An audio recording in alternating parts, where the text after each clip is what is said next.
Greetings and welcome to another Pokemon Go vlog. I am now about 9.5 weeks into this game, almost at my 60-day checkpoint, which you will hear about tomorrow. And I have had a very busy weekend, so I decided to do an early vlog and share with you quite a bit of information. Now, first off, in the official news, there really isn't anything since my last vlog. However, based on the pattern of updates over the last 60 days, I am anticipating a patch actually today, Tuesday, September 6th. We'll see if my prediction is correct. And I am hoping that this patch comes out before my scorecard, my 60-day scorecard, which will be out this Friday, September 9th. Otherwise, whatever I put in there is going to be pretty quickly changed. Now, I am also anticipating a nest migration on the 13th or somewhere around there next week, so I wanted to get a lot of these nests confirmed before they change. Speaking of nests, let's move into tips and resources. I've actually published 4 new nest reports, and I have another one scheduled for tomorrow.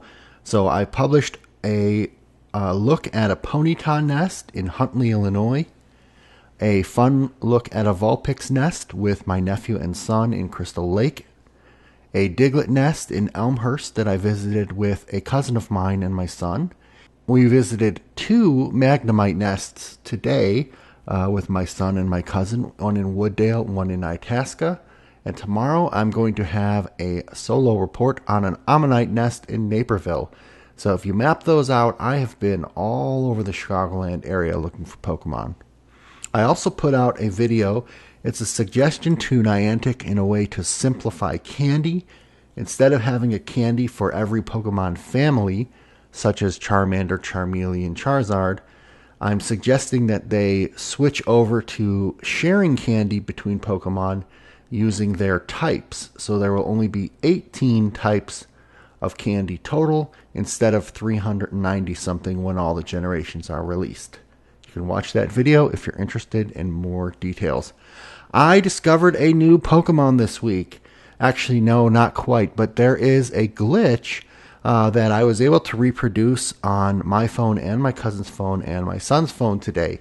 If you are on the egg screen and you're looking at one of the eggs, and you are on an Apple iOS phone, and you hit the home button and go out to the home menu and come back into the app, there will be a brief flash of data, and it will be different imagery depending on which egg you're looking at. So we were able to get a bunch of symbols to appear. We were able to get the big X button to appear and a couple other things. I don't know why that is loading up. It seems like that the eggs have some sort of behind-the-scenes index of like 0 to 8 or 1 through 9. And for some reason behind the scenes there are image files which are also indexed. And so one of those is being like flickered up on the screen for a very brief second before the actual egg is shown. And when I first saw that, it just reminded me of the MissingNo glitch from the original Red and Blue Pokemon games. I was wondering, when I have gone multiple times to the Bodie Lake Charmander nest, why are the Charmander always spawning within the boundaries of the park, not centered on the Pokestop, but just sort of randomly around the park, around the lake, not in the lake, and along certain trails, but not like in some patches of foresty area that aren't on the trails?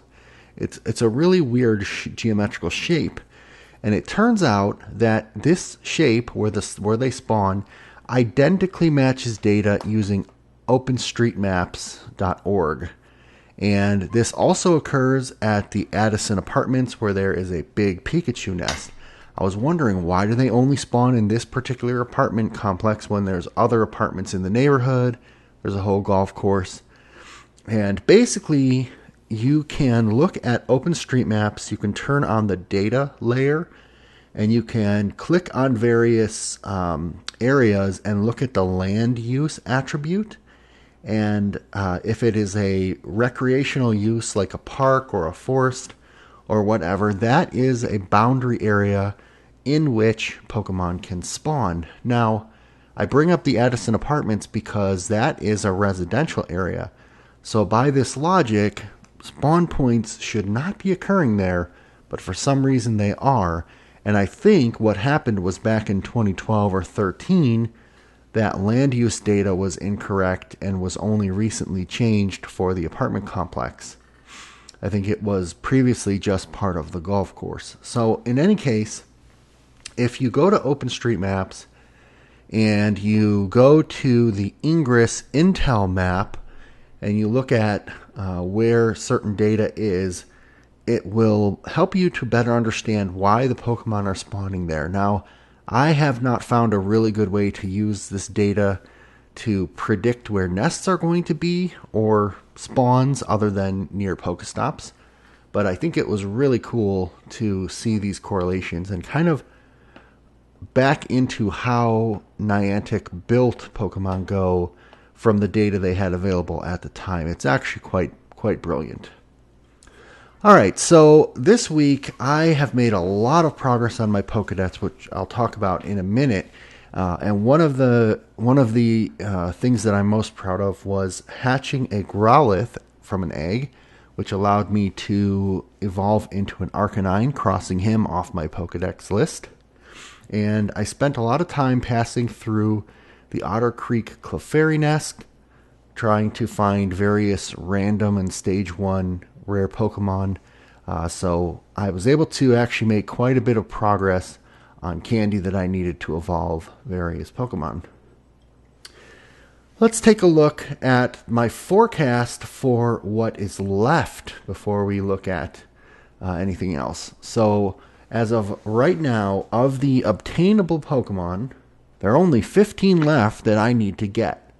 I need to get a Magneton, a Dugtrio, an Amistar, a Marowak, a Venusaur, a Machoke, and a Machamp. And I believe that I will be able to get these Pokemon out of known nests in the Chicagoland area by spending a set number of hours in each location.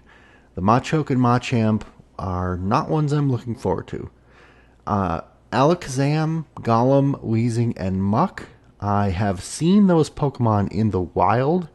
It will, at the current rate, take me a bunch of weeks to get them one by one in the wild, but I'm hoping the upcoming nest migration will be kind to me and some of these will go faster. We'll see. And then there are 4 Pokemon that you cannot get from nests as far as I know, and I'm going to be relying on 10k eggs. Even if the buddy system is released, I'm not going to be able to get Hitmonlee, Chansey, Lapras, or Aerodactyl in the wild, because I just haven't seen them to date. Maybe I'll get lucky, but I'm not counting that in my forecast. So that leads me to my Pokedex results. I am now at 127 caught and seen out of 142. That is 6 more than I had in my last vlog half a week ago. So let's take a look at my badge progress. My jogger badge made a leap up to 422 kilometers, which is back up to 4.4 miles per day. As I said, I visited these nests and did a lot of walking. My breeder badge, though, is probably one of my other great accomplishments. As I mentioned, I hatched that Growlithe. Well, I have hatched 44 eggs since we last spoke. That is up to a total of 168 eggs. And my collector badge went up by 114 Pokemon collected. I am now at 1885 out of 2000, so I'm getting very close. While I was looking through my badges, I saw one that surprised me, and in retrospect it probably shouldn't have, but it did in the moment. This is the Depot Agent badge, which apparently I've just never looked at before, and it counts the number of Steel-type Pokemon that you've collected. And that's what threw me for a loop, because when I played Gen 1, there was no such thing as Steel-type. That wasn't introduced until Generation 2 when we had Onix and Scizor evolutions. But it does make sense because I know there are Fairy-type and Steel-type in Pokemon Go, so they're not strictly following the generational release. But anyway, I just found that interesting because when I think of Gen 1, I don't think of Steel, Dark, or Fairy Pokemon in that generation. I have also updated my highest CP list, so as of right now, my highest CP with no power leveling, just purely either evolving or hatching, or catching, is a 1712 Gyarados, followed by my Arcanine, and then the Vaporeon that I caught as a boss battle at the Otter Creek Clefairy Nest. My milestone evolution candy has been flipped on its head with so many catches and evolutions and hatches this week. I have a whole new set of Pokemon that are close to evolving. First off, I am very close to getting my Magnemite into my Magneton. I only needed one more Magnetite or 4 candy when I left the nest that you can hear about in my nest videos. And I will easily be able to go back and get that, I believe, this coming Wednesday. I am only 7 candy or 2 Cubones away from getting a Marowak. Now, I did visit a Cubone nest at a golf course. However, it was extremely difficult to get the Cubone because they were spawning on the golf course, of which I'm not a member, and not in the parking lot. So it was actually not really an accessible nest, therefore I didn't do a video on it. But I am pretty confident that I'll be able to find 2 Cubones once the nest migration occurs. The next Pokemon I am closest to getting is actually a Weezing, the evolved form of Coughing. I only need 4 more Coughings, which is 16 candy, and that's why I'm counting it on my milestone evolution list. These are going to be somewhat hard to get at the moment because I have to get them in the wild. But again, if nest migrations happen, I should be able to get 4 pretty quickly. Diglett to Dugtrio, I need 21 more candy or 6 more Diglets. This isn't too bad if I want to spend maybe 2 hours at a nest. However, I just simply ran out of time this past weekend. And this is one of the Pokemon I may be putting on my buddy list to get candy that way because it's one that I was looking for so long. Last but not least, I have found a surprising number of Abra in the wild this week, and I have gotten all the way up to 78 out of 100 candy, so I still need 22 more Abra candy, or 6 Abras, to evolve my Kadabra into Alakazam, but I don't know, I have a good feeling about this guy.